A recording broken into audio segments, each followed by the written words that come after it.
Oke. dasar anak SMP yang tadi disampaikan tuh. Ya, barangkali ini masalah umum ya, masalah umum. Memang kita tidak boleh saling menyalahkan, gitu ya. Nanti kalau di guru jenjang SMA menyalahkan guru jenjang SMP, ini kemana belum lulus ini kok udah naik, gitu. Nanti guru SMP menyalahkan SD, SD nyalahkan TK, TK nyalahkan PAUD, PAUD nyalahkan orang tua. Lah repot nanti. Langsung nyalahkan pemerintah ya Pak ya. By the way begini, kalau kurikulum kita, kurikulum Merdeka sekarang sebenarnya sudah mempermudah konten. Jadi tidak berbasis kepada konten, tapi berbasis pada kemampuan, kompetensi.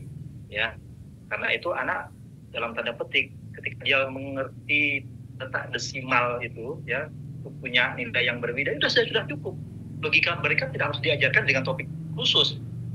Dibuat semacam latihan aja. Ini kalau di tempat ketiga jadi apa? Nah, ini kan cara berpikir kritis mereka. Gitu. Pasti insya Allah ketemu. Kalau logika dasar di persepuluhan, puluhan dan persepuluhannya sudah dapat dulu gitu. Itu langkah awal pertama menurut saya. Ya, jadi tidak harus dengan konten yang banyak gitu, tapi ambil konten dasar. Karena kan yang dipelajari anak itu sebenarnya konsep desimal dan itu mulainya sederhana, mulainya dari setelah 9 gitu. Jadi kalau anak sudah mengerti angka 1, 2, 3, 4, 5, 6, 7, 8, 9, 10 itu kan sudah desimal.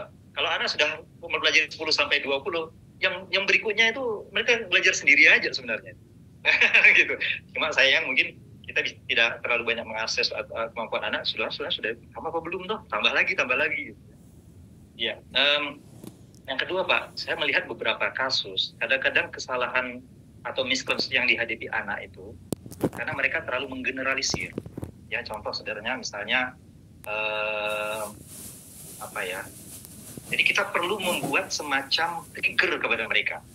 Trigger itu yang mengakibatkan mereka berpikirnya menjadi lebih tidak ke arah miskonsepsi tadi misalnya. Katakanlah misalnya penjumlahan pecahan yang sederhana, ya setengah ditambah sepertiga, kan gitu ya. Nah ada anak yang punya konsep yang salah, setengah tambah sepertiga, 1 tambah 1 2. 2 tambah 3, 5 sama dengan 2/5. Itu kasus nyata pernah saya dilaporin salah satu dosen di swasta. Pak, ini anak murid saya yang belajar teknik jumlah pecahan nggak bisa, gimana nanti buat konstruksi gitu.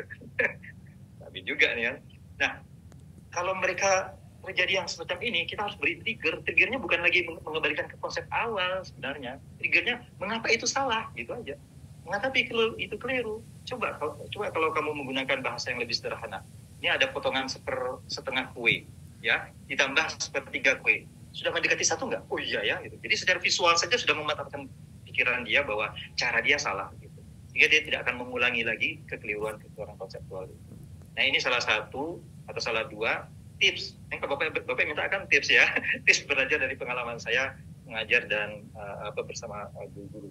Nah selebihnya menurut saya tadi pengalaman yang Bapak sampaikan itu juga saya lihat di beberapa guru juga bagus ya. Jadi ada 2 hal, selain Bapak sebagai tutor kepada anak itu untuk memperbaiki kemampuan dasar berhitung mereka, ajak mereka berkelompok sehingga menjadi tutor sebaya. Karena kadang-kadang mereka yang sudah di tingkat lebih atas tapi kemampuannya masih bawah kan ada rasa maksudnya ada rasa nggak enak gitu ya. Tapi kalau mereka belajar di antara mereka dan saling berkolaborasi, saya yakin itu akan memantapkan mereka untuk menyiapkan ya potensi yang awal yang mereka butuhkan. Nah itu bagus Pak ya, selain menjadi eskul tadi gitu. Ya.